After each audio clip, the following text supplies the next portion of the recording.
You have tentatively been asked to name a compound here in chemistry, and I'm first going to capture this compound given here and be able to take you through how you're supposed to actually do the naming of this compound. And of course, you've just turned to a topic in chemistry called organic chemistry. So let me be able to first write down the compound as per the way it has been written in the question given. And this is Cambridge Igcse. So the compound is written as CBr2, and we have H, and then we have CH3, of course the CH2, then we have CH, then we have CCl. Okay, then we have C, then this is H, then again another CH, yeah, another CH, and we have CH3. So it is a very long compound. As per what I have been given in the question, you'll bear with me because I had to first be able to write it down before we can look into what the question wants us to give us the answer. So the question says name the compound. So name the compound below. So this is a compound that can actually be able to get found in organic chemistry as a topic. And whenever someone asks you to name a compound in chemistry of such a type, you are supposed first to write what you call an open structural formula of that compound, so that you can be able to identify the position of the availability of any single, double, or triple bonds, and be able to check on whether you can actually be able to trace any branching molecule as far as what you have been given is concerned. So we shall first be able to capture this in terms of giving an open structural formula of the compound. So I'll begin with C, this carbon. Then I'll have a H.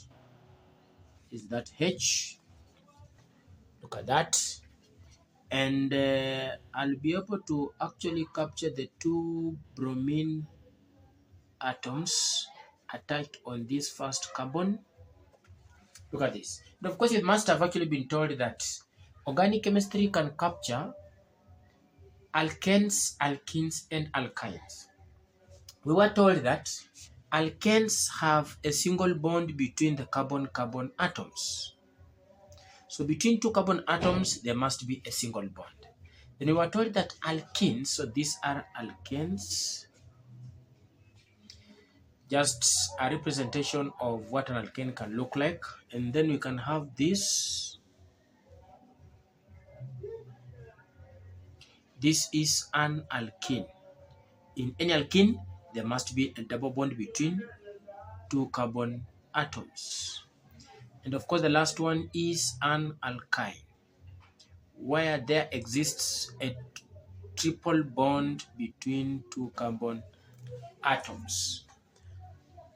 So that is just a summary of what you can have in terms of the three main compounds or hydrocarbons. And of course, you're calling them hydrocarbons because they get to that point of only consisting of carbon and hydrogen atoms in the structures.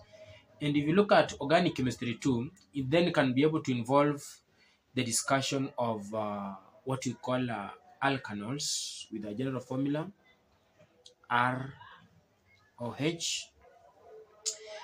Of course, R stands for the alkyl group, the hydrocarbon part, the longest carbon hydrogen part of that compound. And every alkanol must have this OH. as the functional group in as far as all alkanols or alcohols are concerned. Then this same organic chemistry too might also capture the discussion of alkanoic acids with the longest hydrocarbon part or the longest alkyl part and this functional carboxylate part. And it can also be able to capture the discussion of polymers, which can either be natural or artificial. We have perspex, we have nylon, we have polyester, we have polytetrafluoroethene, we have polychloroethene, we have polythene, you see, we have silk, rayon. You see, all of them are examples of both natural and artificial polymers. And you can talk about aldehydes, you see. So organic chemistry has quite a good number of compounds that can get discussed. And of course, the applications in the environment can also be able to get covered under the same topic. So for the naming of this compound to actually get given, then you're supposed first to break down that in terms of giving an open structural formula.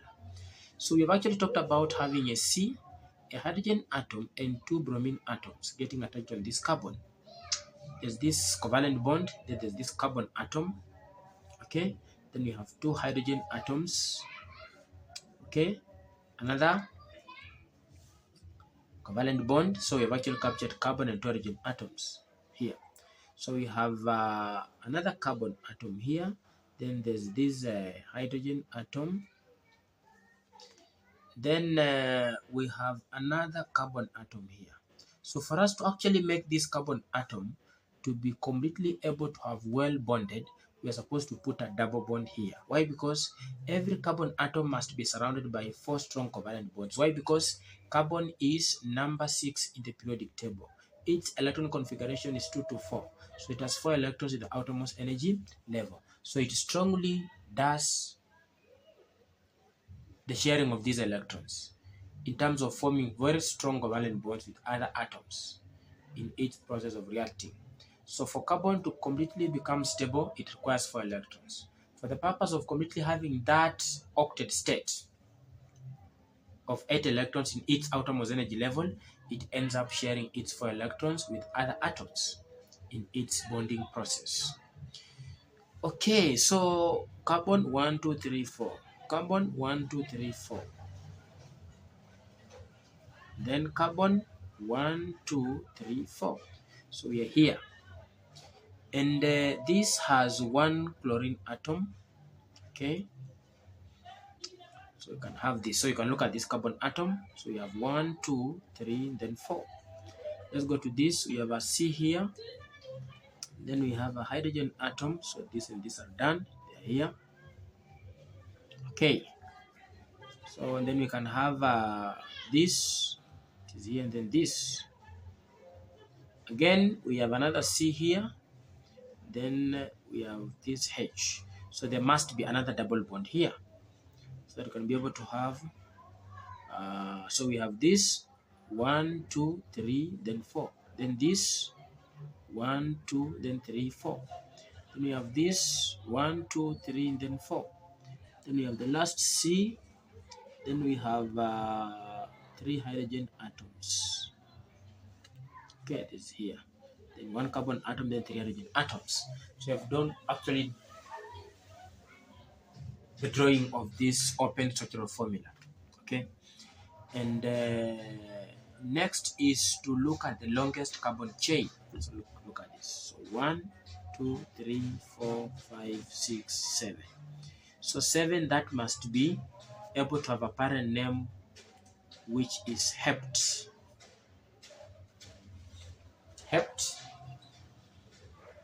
Okay. Then of course we have double bonds, that must be in. So it must be something hept then in. Okay. We have 2 double bonds. So what do? Let's look at their position. So we have 1, 2, 3, 4, 5, 6, 7. So 7 carbon atoms. So we can derive its parent name as hept. Of course, hex means 6, pent means 5, but means what? 4, prop means 3, eth means 2, met means 1. Dec means what? That is decane, decene, decyne. It can be an alkane, alkene, or an alkyne. That means 10. Then nonen, nonene, nonine, that is 9. Then we have octene, octane, octine, that is 8. So hept, because of the 7 carbon atoms. In, why E-N-E? Because it is able to capture double bonds. And double bonds can actually get associated with alkenes, kene. So in. Then the first double bond is on the, we need to look at the double bond that's called the end of this structure. So this double bond is very near to this other end than this other part. So you see, 1, 2. You see, 2 carbon atoms reach this double bond. Then here we have 1, 2, 3 carbon atoms. So this double bond is near to this end. So you can be able to actually start numbering from this end. Before numbering can begin, look at where the double bond is. And you need to begin the numbering of those carbon atoms starting from that end where that double bond is very nearer to the end of that compound in terms of that open structural formula. So you have 1, 2. So we have 2. Okay. And because there's this other double bond, where is it found? So let's see. 1, 2, 3, 4. It's found on the 4th. Correct. So because they are 2 double bonds, you can say di. If it was 1, you could have actually said just H2 in. But because we have the first double bond on the 2nd carbon and the other double bond on the 4th carbon, so we have 2 double bonds. You can be able to say hept 2, 4 di in. Di means 2. So 2 double bonds between 2 carbon atoms at 2 different positions within the structure. Okay, let's look at any branching molecule that is not hydrogen. Because branching molecules must not be hydrogen atoms. Any other molecule. It can be an ethyl, a methyl, a chlorine atom, a bromine atom. So we have Br, Br, and Cl. So alphabetically, if you find more than one branching molecule, you need to actually consider looking at which one comes first in terms of the alphabetical arrangement. So B starts, then C can actually come later. Of course, letter B has to actually begin, then letter C comes later. A, B, C. I think you know that. So let's see. This Br is on which carbon? The 7th. So you can say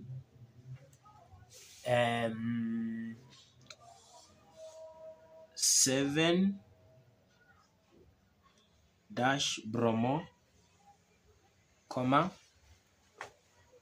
and because they are dual, we can actually be able to say dibromo.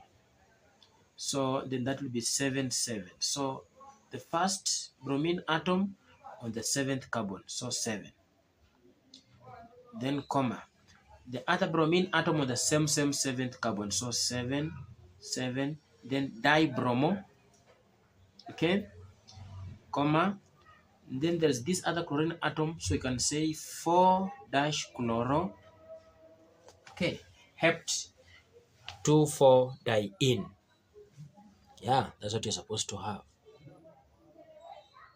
Very good. So the naming becomes 7, 7. Why? The first bromine atom on the 7th carbon. The other bromine atom on the same 7th carbon atom. So 7, 7 dash, and because there are 2, you can say dibromo. If it would have been 1, would have actually just said bromo, then 7 bromo. But 7, 7 dibromo, comma, and where do you begin with bromo? Alphabetically, B comes first before C. Then 4 dash chloro, to mean the chlorine atom is attached on the 4th carbon. So 4 chloro. Then you can say hept dash 2, 4. The first double bond on the 2nd carbon atom, the other double bond on the 4th carbon atom. So 2, 4, and then because there are 2 double bonds, you can say diene. Very good. That becomes our answer. Thank you so much for being in our today's class. And from the far we have actually come, we have actually had a chance of being able to name this compound very effectively. So the naming of the compound can now be able to finally get given as this. So this becomes our final answer, 7,7 dibromo. So this is also a dash, not a comma. So this is going to be 7,7 dash dibromo dash 4 dash chlorohept dash 2, 4 dash diene. That becomes our final answer.